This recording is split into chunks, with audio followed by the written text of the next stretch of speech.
Inclusive, o desembargador Júdice Neto foi preso, né? Essa questão de investigação, da investigação ter chegado até o Júdice Neto, foi por conta do celular do Bacelar, né? O celular do Rodrigo Bacelar havia sido apreendido pela Polícia Federal e por conta das mensagens trocadas no celular do Rodrigo Bacelar é que se descobriu a participação, então, do Júdice Neto nesse vazamento de informações importantes. Olha só, não se dá para confiar nem na justiça mais, Felipe. Então, a justiça, o Poder Judiciário aí na frente de um desembargador, liberando informações de investigação, liberando informações importantíssimas de investigação aí do Comando Vermelho.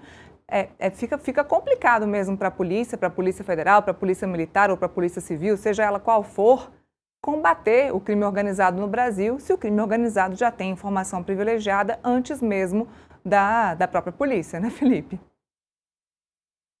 Exatamente. E você vê, por exemplo, que quando a corrupção do judiciário, né, a corrupção do poder, teoricamente, é mais afastado das questões cotidianas, né? E é o poder que resolve as contendas, né? E é a última ponta do cidadão comum, né? Quando você tem algum tipo de conflito, quem dá a última palavra é o judiciário, né? Quando você tem qualquer tipo de questão envolvida, né, relacionada com a criminalidade, né?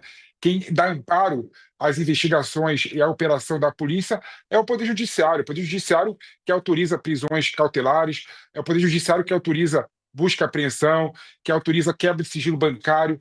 E quando você vê esse poder, né, que deveria ser o mais afastado possível, né, ser corroído pela política, né, e servir à criminalidade, você vê que nós estamos perdidos, né?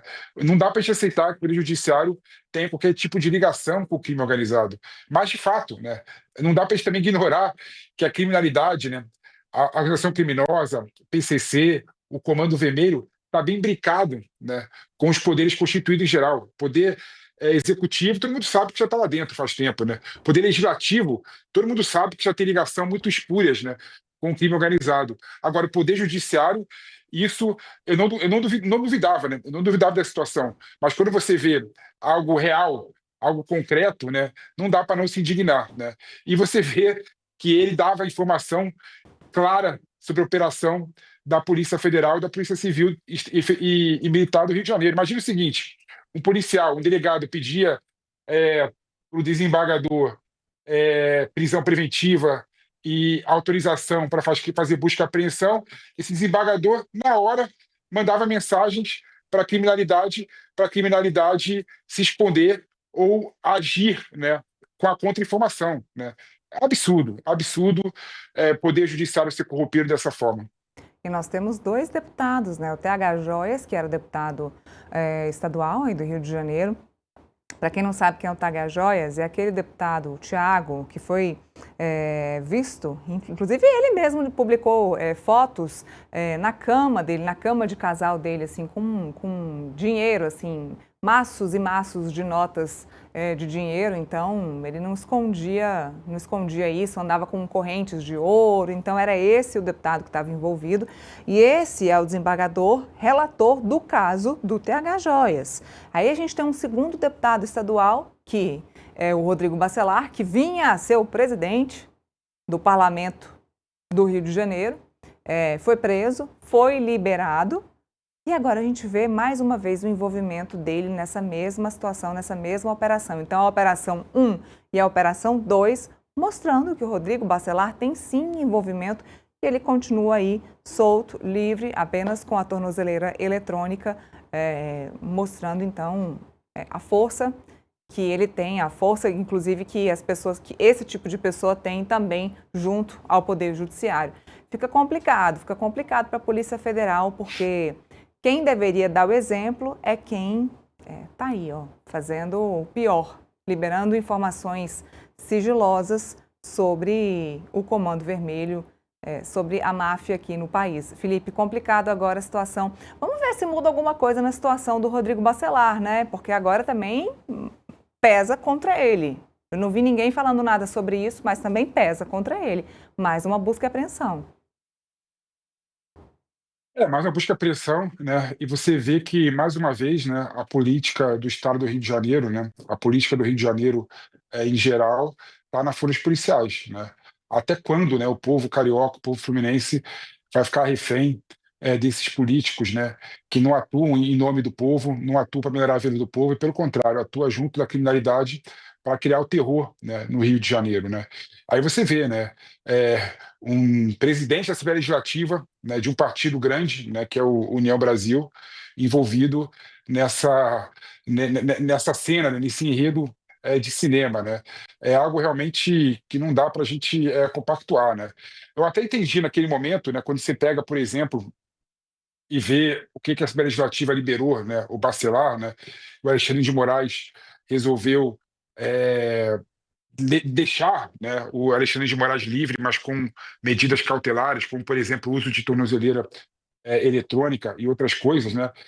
Porque a questão do envolvimento do Supremo Tribunal Federal nesse assunto do Rio de Janeiro é algo duvidoso, né? É bom lembrar, por exemplo, que o Alexandre de Moraes e a Polícia Federal estão atuando no âmbito de uma DPF, né? A Arguição de Descumprimento de Preceito Fundamental, que é uma ação que você entra no Supremo Tribunal Federal para discutir assuntos objetivos, né, e abstratos, né? E essa ação, né, é bom lembrar, ela visava discutir a questão da forma de operação das polícias nos morros do Rio de Janeiro e acabou aumentando o escopo e teve uma atuação concreta, né, da atuação da Polícia Federal em relação à investigação das facções criminosas em geral. Ou seja, é um instrumento que não serve para isso, né, não serve para isso, é um instrumento que é utilizado para outros fins, mas que deu mais uma vez uma força ao Alexandre de Moraes e colocou a Polícia Federal nesse assunto, né? Por isso, né, que a Assembleia Legislativa conseguiu, por decisão própria do plenário, né, não aceitar a prisão do Bacelar. Mas você vai falar isso para o cidadão comum, né, que está sofrendo diariamente, né, toda hora, o terror no Rio de Janeiro, dizer que formalmente a atuação do Supremo Tribunal Federal não foi adequada, é evada de vício, né? Isso não cola para a sociedade. O povo quer resolver a situação, né? E isso, na minha opinião, Neila, retrata e revela, né, que, infelizmente, nós não temos instrumentos concretos para combater a criminalidade, né? Não dá para a Polícia Federal não atuar de uma forma muito mais profissional e muito mais legítima, né, nessas ações relacionadas às facções criminosas. Então temos que mudar a lei, temos que dar instrumento para a Polícia Federal atuar, né? Até porque a Polícia Civil e a Polícia Militar do Estado do Rio de Janeiro era muito próxima da origem. Não que ela seja corrupta, mas ela é mais suscetível à interferência das facções criminosas. A Polícia Federal está mais distante, né? Então o crime de facção criminosa, o crime relacionado com Comando Vermelho e com o PCC, tem que ter uma possibilidade de uma atuação muito mais firme da Polícia Federal. E para isso acontecer, temos que mudar as instituições, temos que mudar a legislação, tem que mudar a Constituição Federal. E aí você vê que o Congresso Nacional fica muito mais debruçado em questão discutindo anistia, discutindo o PL da dosimetria, e esquece o principal, que é resolver o problema do povo. E tem o PL lá sobre facção criminosa que ainda não foi julgado pelo Senado Federal. Tem uma proposta de emenda constitucional, né, da segurança pública que reorganiza, né, o combate ao crime organizado, que da mesma forma está parada no Congresso Nacional. Então nós temos que dar instrumentos legais e legítimos para as pessoas que podem combater a criminalidade, combatem a criminalidade, né, e não fiquem amarrados com as mãos atadas, né? Então, isso, na minha opinião, ele também mostra o outro lado também. Mostra que nós não temos instrumentos legítimos e legais para a atuação da Polícia Federal. Então, nesse caso, né, o Supremo Tribunal Federal tem que utilizar uma DPF que serve para uma finalidade, para outra finalidade mais concreta, como a gente está vendo agora.